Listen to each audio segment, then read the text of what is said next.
bénéfices espérés, la marque surveille de près son fonds de commerce. Ces biscuits qui sont sa rente quotidienne depuis des dizaines d'années. Comme celui qui représente à lui seul 10% du chiffre d'affaires de l'entreprise. Prince, 4 paquets consommés chaque seconde en France. Alors, pas question de laisser le moindre grain de sable faire dérailler les ventes. Et justement, cela fait plusieurs années que l'entreprise a identifié une faiblesse chez le roi du goûter. Ce jour-là, au royaume de Lu, on attend des ferventes admiratrices du prince. Bonjour, si vous voulez bien me suivre, on va pouvoir commencer, c'est par ici que ça se passe. Elles sont une dizaine et ont 2 points communs. Toutes sont mères de famille. Voilà, on va se rapprocher, ça va être plus sympa. Et achètent au moins une fois par mois ces gâteaux. Donc, tenez. Christophe, l'animateur de la séance, les a convoquées pour comprendre ce qu'elles ont à dire sur le produit. Du goûter, c'est ça ? Donc vous êtes comme ça, eh ben vous allez me reproduire en fait la manière dont ça se passe au goûter. Alors vous faites vraiment comme si vous étiez à la maison. Je ne suis pas là. Il leur propose de faire un jeu de rôle. Alors Lydia, montrez-nous. Allez les enfants, au goûter, on se lave les mains, on se dépêche, allez. Parce qu'il y a les devoirs après, il y a les douches et tout, donc on n'a pas forcément le temps. Donc c'est ça, et voilà. Donc voilà. Voilà quoi ? On est obligé de retourner le paquet, donc de mettre des miettes partout pour pouvoir le prendre. Et alors ? Et alors, je suis obligée de passer la pelle et la balayette derrière eux. Nathalie. Oui, alors moi je suis pareil, tomber sur un paquet comme ça m'arrive, c'est que c'est récalcitrant, c'est que vous voyez, j'arrive pas à ouvrir avec le truc rouge, donc alors je fais comme ça, comme je vois. Parce que j'ai pas réussi, alors j'arrache.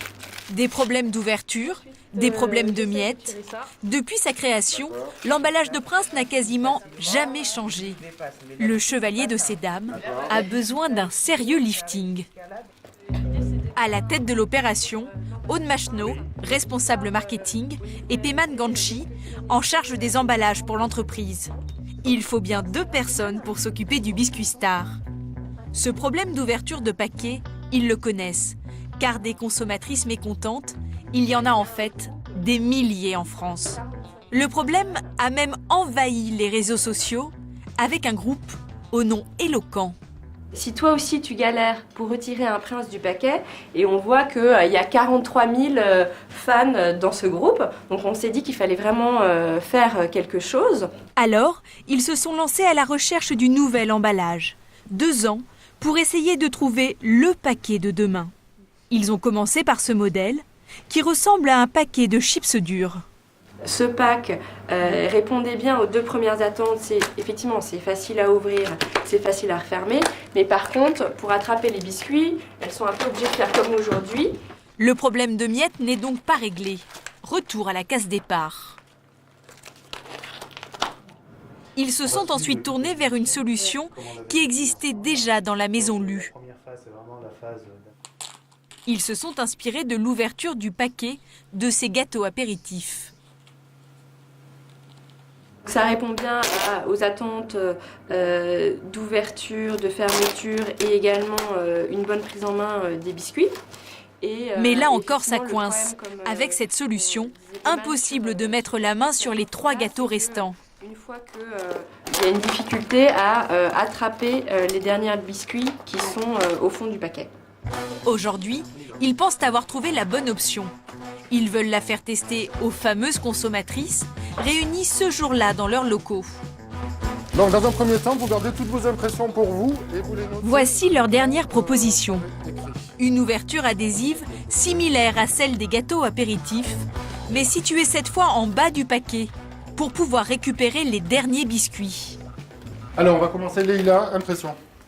Écoutez, l'ouverture elle est très pratique, d'autant plus que les enfants ils peuvent se servir tout seuls. Ça c'est un bonheur. De l'autre côté du mur, derrière une vitre sans teint, Aude et Peyman sont très attentifs. Ils n'en perdent pas une miette. On a fait des tests en interne sur combien de fois on peut ouvrir, refermer. Et ça, on est sûr que dans le temps, ça tient. Sur la durée de vie d'un emballage, ça ne pose aucun problème. Absolument.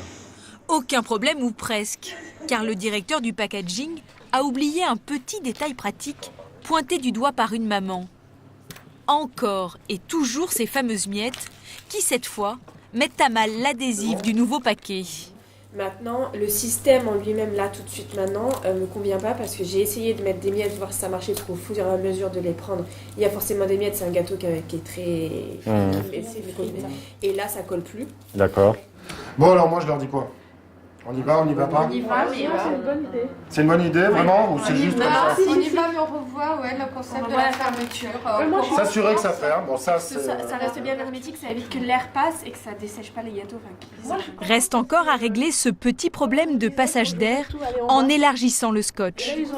Bref, les équipes de la marque ont encore un peu de travail sur cet emballage.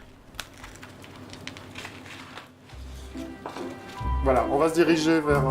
Avec toutes ces techniques, le chiffre d'affaires de l'entreprise a augmenté de 10% ces 3 dernières années. Le biscuitier réalise désormais dans le monde plus de 800 millions d'euros de bénéfices.